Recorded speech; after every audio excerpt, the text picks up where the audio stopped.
Bonsoir à tous et bienvenue pour cette nouvelle vidéo sur la chaîne du club. Donc je reviens 2 secondes sur la vidéo de la semaine dernière qui concernait le renforcement musculaire.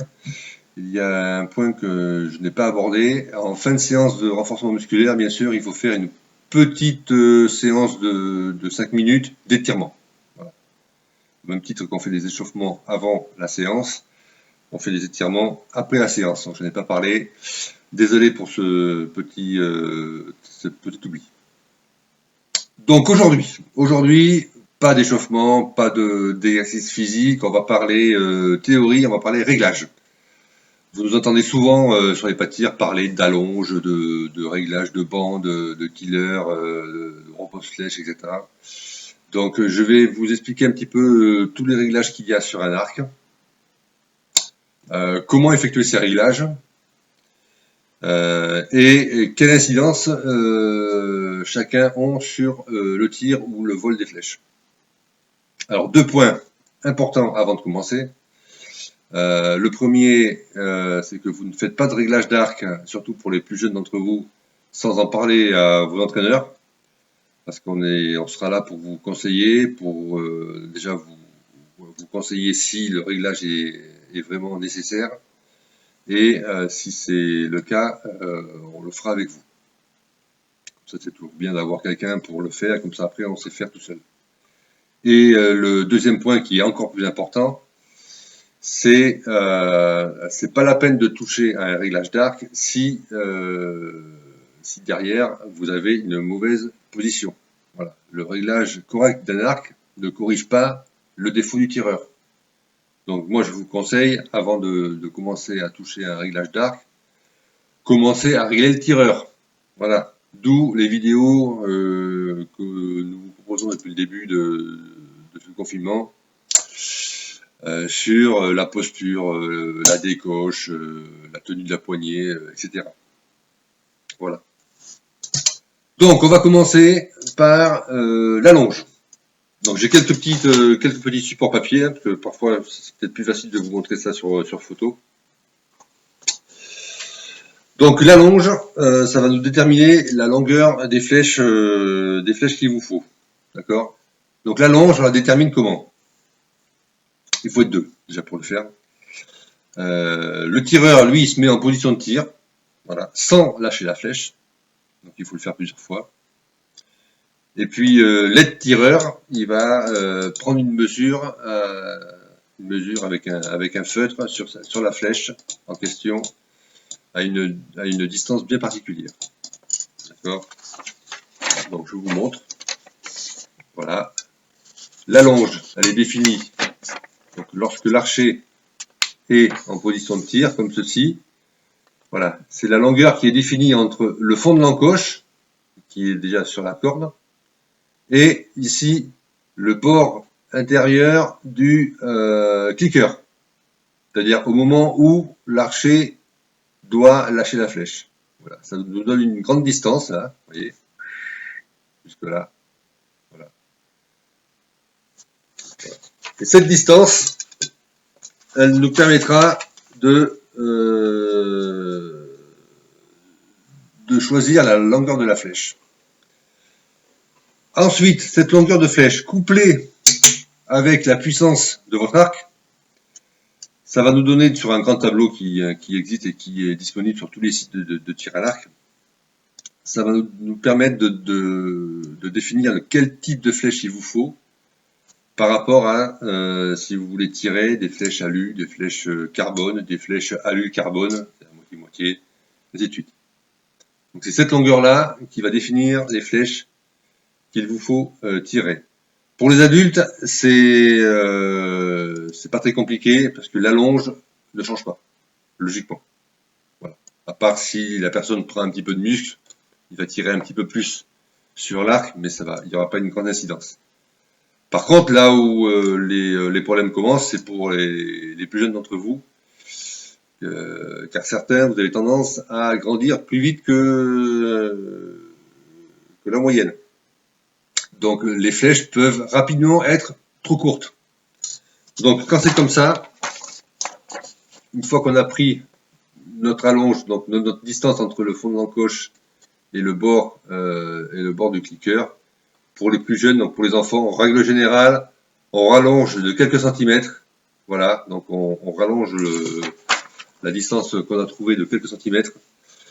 Et ça vous permettra de garder vos flèches, on va dire 2 ans. Parce que si on s'arrête directement au cliqueur pour les enfants, tous les 6 mois quasiment, vous allez changer de flèche. Surtout si vous grandissez vite, comme Samra par exemple. Voilà. Donc, à prendre en compte. Pour les enfants, on rallonge un petit peu et voilà. Important quand même, hein, ce choix de flèche, hein, parce que on ne tire pas n'importe quoi avec n'importe quel type d'arc. Hein. Pour ma part, moi j'ai été mal conseillé à un moment et on m'a donné des flèches qui n'étaient pas du tout adaptées à la puissance de mon arc et j'ai tiré ça pendant 1 an et pendant 1 an j'ai réussi à rien du tout. Voilà, j'ai réussi à rien faire. Donc c'est vraiment important. Je dis pas que avec des bonnes flèches vous allez tirer tous dans le 10, mais avec des bonnes flèches adaptées avec un arc, déjà on limite, voilà, un des défauts qui peut apparaître. Voilà pour la longe. On va parler tiller. Voilà, c'est un nom un peu compliqué.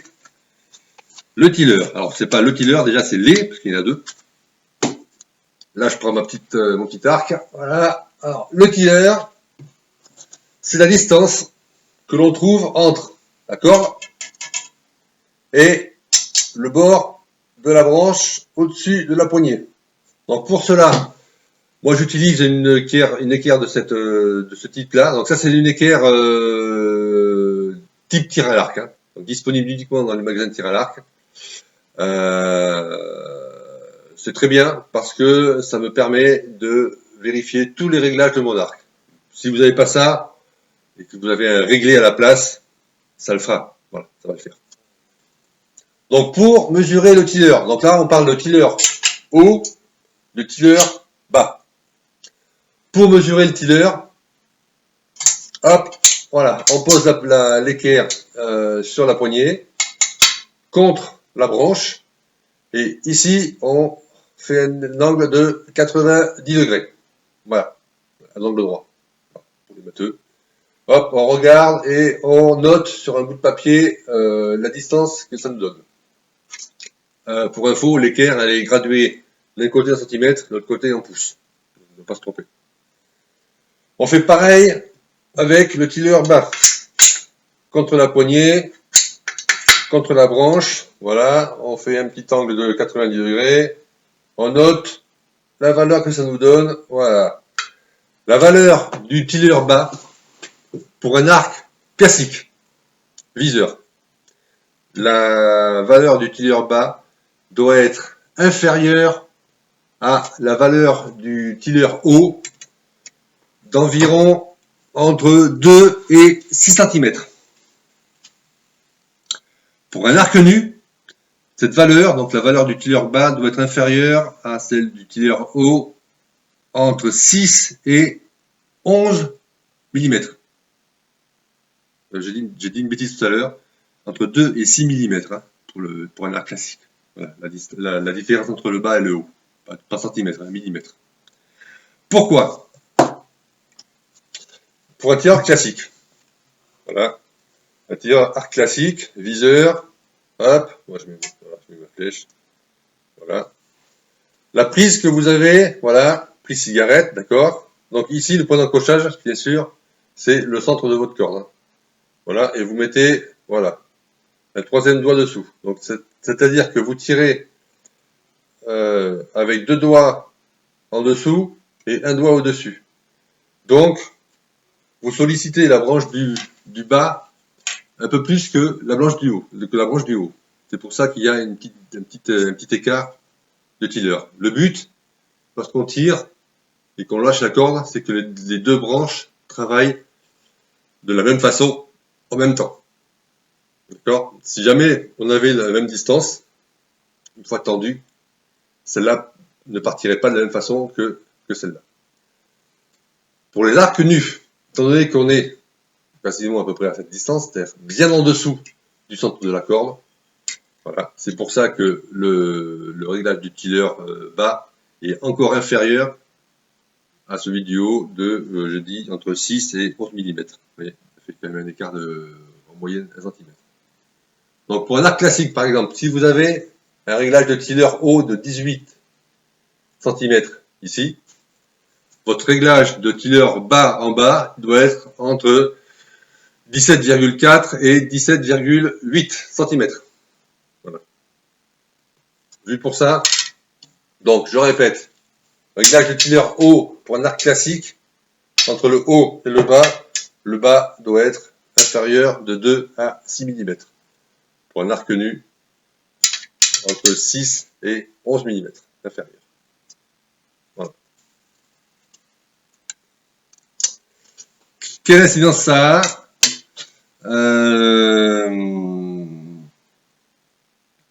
Si vous regardez les vidéos sur YouTube, des vidéos de tir à l'arc, il y en a pas mal qui tournent et certaines sont faites avec du matériel vraiment professionnel. Vous allez voir que la flèche, en fait, elle part pas à droite, elle oscille.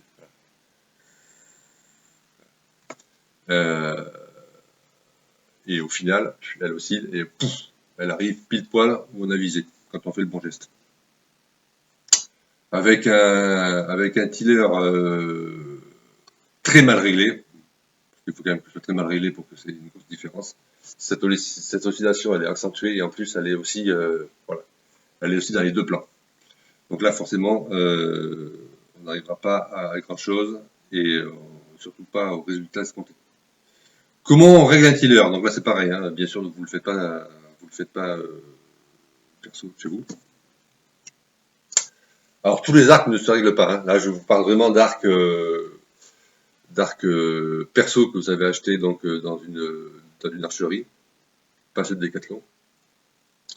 Et les arcs que Fernando vous prête, les arcs avec poignée métallique que Fernando vous prête. Ceux-là, ils se règlent. Il faut bien sûr, il faudra enlever la corde. Hein. Au niveau de la fixation des branches, ici, vous avez une vis, voilà, de chaque côté. Voilà. Pareil, et ici, voilà. Une vis ici, de chaque côté. Pareil. Donc ce qu'il faut faire, en fait, il faut jouer en fonction de si vous voulez l'augmenter ou le diminuer. Ici, il faut dévisser, ici, il faut visser, ou le contraire. Hop, vous dévissez et vous vissez. Quoi qu'il en soit, à partir du moment où vous faites ça par demi-tour ou par tour. Si vous faites un tour ici, derrière, vous en faites un tour en arrière. Voilà, pour visser ou pour dévisser. Et ça, vous ne le faites pas tout seul. On est là pour vous montrer, pour vous expliquer. En règle générale, une fois qu'on a les arcs que vous achetez dans une archerie, à partir du moment où le vendeur sait que vous êtes un tireur arc classique, le tiller sera réglé. Donc logiquement, c'est un des réglages que je vous montre, enfin que je vous explique, mais c'est en règle générale, on n'y touche jamais, parce que c'est réglé d'usine, d'origine, et ça bouge jamais. Ça bouge jamais. Donc voilà pour le tiller, pour les tillers, hein. Les tillers haut, tiller bas. Le banc, hop là, je reprends ma petite poignée, hop, ma petite équerre.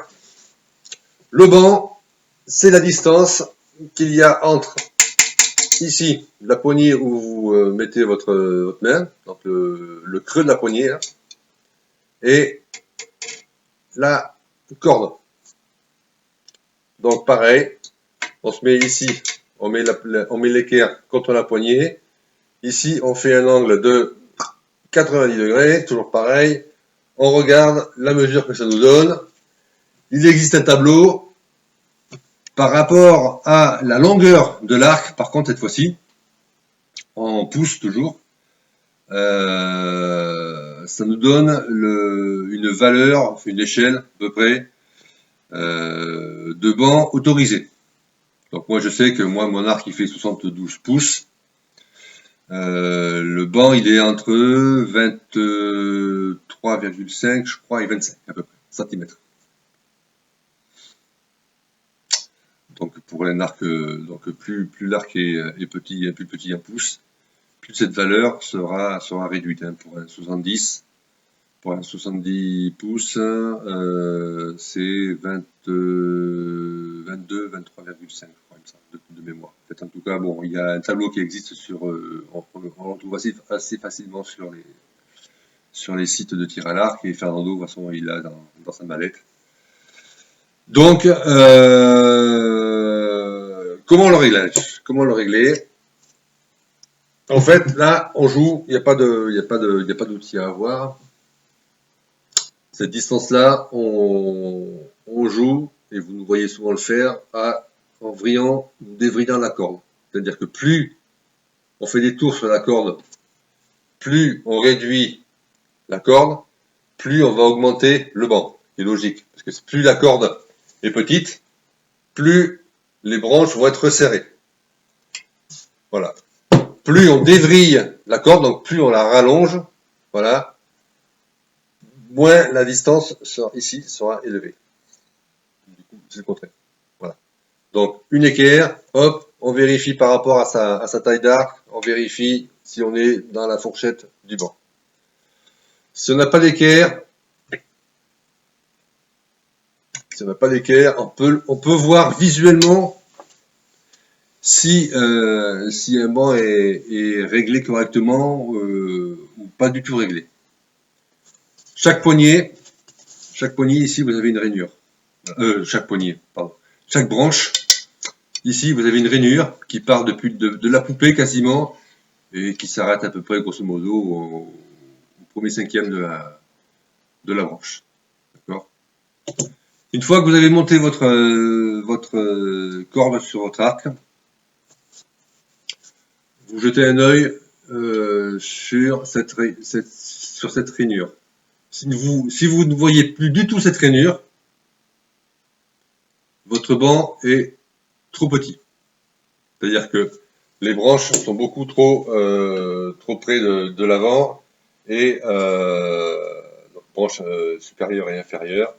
Donc dans ce cas-là, il faut vriller la corde, d'accord, pour la réduire, pour augmenter. Donc là, vous avez un banc, ça veut dire que vous avez un banc trop petit, donc inférieur à la donnée que vous devriez avoir. Si vous voyez trop cette rainure, c'est-à-dire si vous en voyez plus d'un centimètre, dans ce cas-là, votre corde est trop courte, donc il faut la dévriller pour la rallonger. D'accord? Donc ça, c'est un petit truc visuel qui vous permet de savoir à peu près, si vous n'avez pas de réglé, si votre banc est bien réglé ou pas bien réglé du tout. Un deuxième point qui peut vous aider à savoir si c'est bien réglé ou pas bien réglé, c'est le bruit. Voilà. Et un banc mal réglé, en général, l'arc il claque. Voilà. Au départ du coup, et puis on l'entend facilement, ça fait un bruit pas possible, on a l'impression qu'il y a un truc qui s'est passé, ou une pièce qui s'est cassée. En fait, il n'y a rien qui s'est cassé, mais c'est la corde qui claque trop sur les branches. Donc ça, c'est un deuxième petit point, voilà, pas visuel mais auditif, qui vous permet de savoir si votre banc est bien réglé. Quelle incidence ça a sur le tir? En général, le même que les autres défauts. Hein, voilà, la flèche va pas partir correctement, elle va encore osciller un peu plus. Si le banc est trop gros, ben l'oscillation va être encore plus importante, et sur 18 mètres, la distance de 18 mètres ne sera pas assez importante pour réduire le défaut et forcément arriver en cible. Ça ne va pas arriver où vous avez visé. Donc le banc, ça c'est quelque chose que vous pouvez faire tout seul. Il suffit juste de le mesurer et puis de vriller la corde. L'important, et avant de commencer à tirer, c'est de commencer toujours à mesurer ce banc pour avoir toujours la même donnée, voilà, la même distance. Ça vous aidera à vous perfectionner en réglage.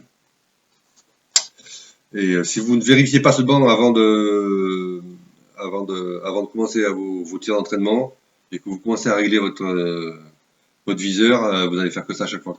Donc, il faut commencer déjà par vérifier le banc. Une fois que vous avez vérifié le banc, vous savez que l'arc est réglé. Après, voilà pour le banc.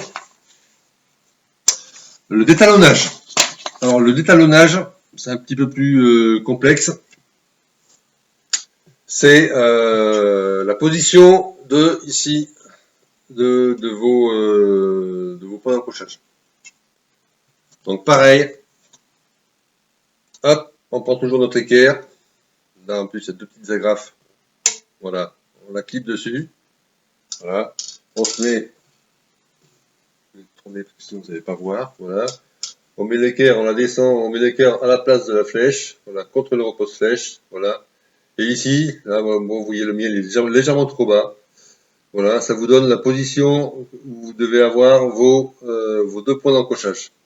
Voilà. Donc pareil, là on est d'office à 90 degrés. Alors, il y a une astuce qui peut être faite au tir, mais là c'est un petit peu compliqué. Et puis il faut pas être nombreux sur un pas de tir à l'entraînement pour faire ça. Pour vérifier si les points d'accrochage sont correctement mis à la bonne hauteur, il faut tirer des flèches avec plume et des flèches sans plume. Et en fonction de l'arrivée de l'une ou de l'autre, ça nous donne si le point d'accrochage est trop haut ou trop bas. Bon, ça en général on le fait pas, parce que déjà il faut avoir que des flèches sans plume, mais on n'en a pas beaucoup, on n'en a pas du tout. Et vous, ça vous implique à enlever les plumes, donc c'est dommage. Donc le mieux c'est quand même la petite équerre. Et si vous êtes si vous êtes dans la bonne entre les deux graduations, là, logiquement vous êtes pas mal. Voilà. Donc des détalonnages. Donc quelle incidence ça a? Vous comprenez bien que voilà, si votre flèche est à pile à 90 degrés, elle va partir correctement. Je vais exagérer, mais voilà, si jamais votre détalonnage il est comme ça, là c'est exagéré bien sûr. Hein. Voilà, par rapport ou comme ça, voilà. Donc forcément, vous voyez bien que au départ du coup déjà, votre flèche elle est mal placée. Donc forcément à l'arrivée, ça va pas le faire. Le repose-flèche. Alors là, je parle uniquement des repose-flèches qui se règlent, hein, parce que les petits repose-flèches que vous avez en plastique ne se règlent pas. Le repose-flèche que vous avez, il se règle en hauteur et en sortie pour ceux qui ont une tige vers l'avant. Donc la position correcte du repose-flèche. Voilà. En hauteur, il faut que le bouton berger soit pile poil au milieu. Vraiment pile poil au milieu. Pas trop haut, pas trop bas. Parce que le bouton berger, lui, il a un ressort à l'intérieur. D'accord. Il faut que ce ressort, il puisse absorber les vibrations au départ du coup. Donc il faut qu'il soit pile au milieu de votre flèche. Voilà.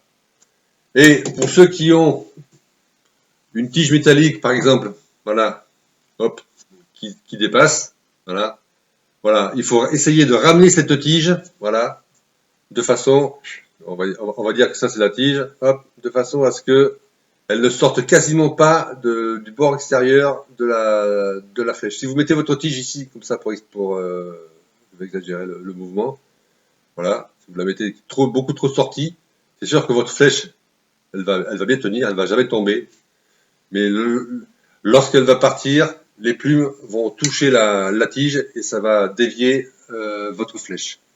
Alors, je le conçois, lorsqu'on est réglé pile poil, bien souvent, la flèche a tendance à tomber, forcément. C'est un des désavantages, mais c'est un désavantage, mais c'est un bon réglage. Voilà, il faut vraiment que la flèche soit pile poil sur la tige et que la tige ne soit pas trop sortie. Donc ça, je peux pas vous montrer sur mon arc parce que moi j'ai pas un repose-flèche avec une tige qui sort. Mais ça, on peut vous le montrer, facilement quand on se verra sur les pas de tir. Voilà, pour vous régler votre repose-flèche en sortie C'est hyper simple, hein. Logiquement, avec le repose flèche, vous avez des clés, des petites clés à laine qui sont livrées avec. Voilà, il suffit de le rentrer légèrement et voilà. Bien sûr, à chaque fois, si vous n'utilisez pas les mêmes flèches à l'extérieur qu'à l'intérieur, c'est-à-dire pour le tir extérieur ou pour le tir en salle, surtout au niveau calibre, bah, il faut à chaque fois régler et en hauteur votre repose flèche pour que le bouton berger soit bien au milieu et en sortie de flèche. C'est bon, on change de flèche, il faut régler ces deux éléments. Le bouton berger. On arrive au dernier réglage quasiment, assez facile. Bouton berger, donc pareil pour ceux qui sont réglables. Hein. Il y a un ressort à l'intérieur. Voilà. Alors le bouton berger, bon déjà on a commencé par le régler avec la sortie de flèche, hein, bien sûr. Plus vous vissez le bouton berger, plus ici le bouton va sortir, plus votre flèche va être sur le côté. Bien sûr, si vous voulez, comme j'ai dit tout à l'heure avec le repose flèche, là, voilà, si vous voulez pas que la tige en sorte trop, il faut rentrer légèrement le bouton berger. Après, il se règle au niveau de la puissance du ressort.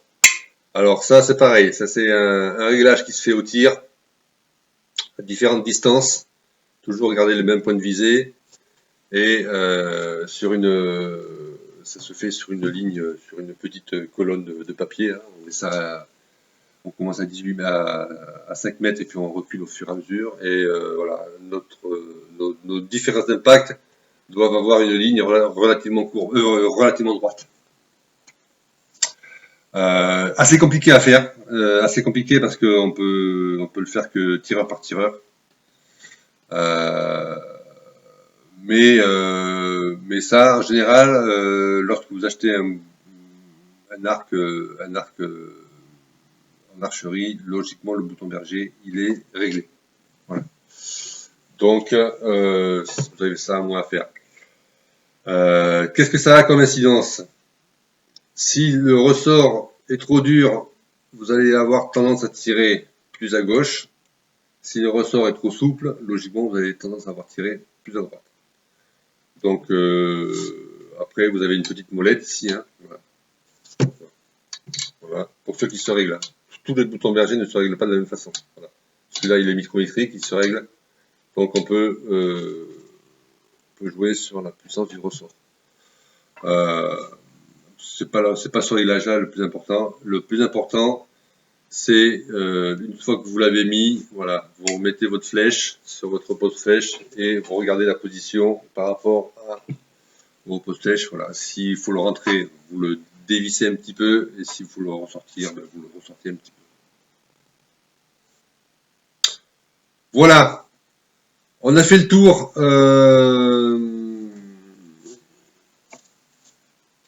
On a fait le tour des réglages, hein, donc la longe, le tiller, le banc, le repose flèche, le bouton berger. Il en reste un. Le plus important peut-être, enfin un des plus importants, c'est celui-là. Si là-dedans vous y êtes pas, vous pouvez faire ce que vous voulez, vous pouvez avoir le meilleur arc au monde, vous n'arrivez pas à tirer. Voilà. C'est du tir. Du tir, c'est du tir, hein, que ce soit du tir au pistolet, au fusil ou à l'arc ou je ne sais quoi. C'est la tête qui fait avancer le reste. Si ça ne va pas dans la tête, et bien, vous n'arrivez pas à tirer. Si on est bien dans la tête, et logiquement, tout va bien. Donc, ça se travaille. Ça se travaille